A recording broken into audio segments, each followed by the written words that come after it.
নয়, এটা হলো বেশি বেশি সিজদা, বেশি বেশি সালাত আদায় করা। এর মাধ্যমে নবী সাল্লাল্লাহু আলাইহি সাল্লামের কাছাকাছি থাকা যাবে।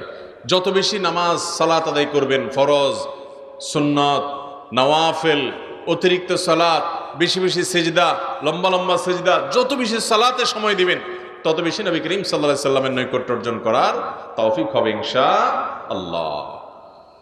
তো এই হাদিস থেকে বোঝা গেল যে নবীজি সাল্লাল্লাহু আলাইহি সাল্লামের কাছাকাছি জান্নাতে থাকার জন্য, তার সাথে জান্নাতে থাকার জন্য সাহাবী যখন আবদার করলেন, অনুরোধ করলেন, তখন নবীজি বললেন ফাআইন্নি আলা কাসরাতি সুজুদ, তোমাকে আমার পাশাপাশি জান্নাতে রাখার জন্য তুমি আমাকে বেশি বেশি সিজদা করার মাধ্যমে হেল্প করো, তুমি আমাকে সহযোগিতা করো, তাহলে তোমাকে আমি রাখতে পারবো।